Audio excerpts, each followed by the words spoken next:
Hey guys, it's Logan here with Hydra572. It wasn't all that long ago that we talked about my three favorite knife companies. I said that I have the most in my collection of Kershaws and ZTs, followed by Spydercos, followed by Cold Steels. I brought a couple of those blades out here to show you guys today, some of my favorite representatives from those three companies. But today, it is time for me to share with you three companies that I just don't buy knives from very often. These aren't companies that I hate, these aren't companies that I disagree with how they do business or anything like that. In fact, there's quite a few companies that I've left off the list simply because they wouldn't be all that controversial. So we're not going to talk about why I don't like Gerber, or why I don't like Meyerco, or why I don't like Camelus, and we're also not going to talk about companies that I've had a bad experience with that soured me on that company. I just don't really like being that negative, so I don't want to talk again about why I won't buy a Browse or a Lion Steel. So let's go ahead and get started with my first one, and my first one is probably the most controversial. It's Benchmade. Just every Benchmade that I pick up in a store or when somebody else carries one feels a little bit off to me. When you add to that the fact that I really don't like the axis lock at all, I think putting an Omega spring in that locking mechanism was just as stupid as possible, and I think that the Spyderco caged ball lock and a couple of other variations on that lock do the job much better. Something just feels off about those knives when I handle them in store. The handles don't quite fit my hand right. I don't like the fit of any of the sizes or variants of the Griptilian or anything else that I've really carried by them. There are a couple blades of theirs that I could be interested to own here in the near future, but the axis lock is just a pretty strong turnoff, so I just don't look to Benchmade when I'm looking to buy a new blade. I know a lot of people swear by them. I know that even when the axis lock fails, it protects your hand for the duration of at least one more cut or puncture.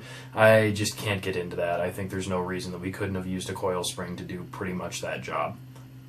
Moving on, I also don't like Schrade. Schrade is the one that you could say most I dislike because of their business practices, and I actually dislike them as businessmen. They've got some pretty straight-up shady stuff going on. They've put out some blades recently that are pretty clearly rip-offs of some custom makers and even some other production knives. Liang Ma, and I hope I'm saying that right, is one of the guys who got ripped off, and I just can't really support that.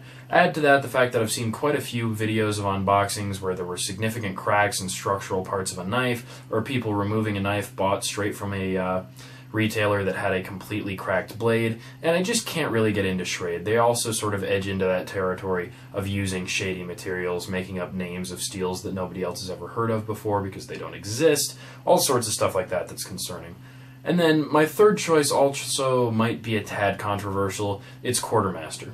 And I know I've got a couple of pretty popular videos talking about how I like Quartermaster and how they do good work with their warranty and all that, but you know, after I got rid of my Hannibal, I started shopping the Quartermasters, and I wanted to have one in my collection because I thought I liked them, and they're just really overpriced. I mean, I got my Hannibal for like over half off, I think on a Black Friday type sale, and in that context it was pretty good, but as I shopped their other blades and I shopped the Boss Hog and stuff like that, you know, I just wasn't interested. It's not that anything that they do is particularly wrong. I think they're a very young company who's still learning lots of the tricks of the trade in terms of how you machine a lock face and stuff like that.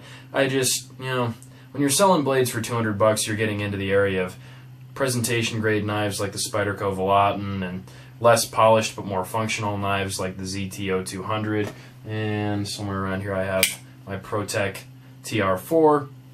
When those kind of knives are on the table, it really just sort of makes the Quartermasters seem amateurish almost by comparison. Don't get me wrong, I like those guys, I like their mission statement, I think their style's cool, and I like that they're doing everything they can USA based. Just right now I don't see myself buying one, even though I really like the look of the Boss Hog and like the General Lee too as well. I just don't see myself going that way. So that's my list. It's Benchmade, Schrade, and Quartermaster. Those are knives that if you're wondering why you never see them in my unboxings or my reviews or anything like that, those are pretty much the reasons why. Like I said, there's lots of companies that didn't make the cut. I mean, if there's a company that makes 4 knives and none of those knives really appeal to me, you probably won't see one in review. I tried to pick 3 that I think are more popular in the context of the Instagram and YouTube community and all sorts of stuff like that. So those are the 3 knife companies that you shouldn't really expect to see in my collection anytime soon. Apologies to anyone who's fans of those companies. They just really don't tickle my fancy. Hope you guys have enjoyed this video. Thank you for watching. Stay tuned for more of the same.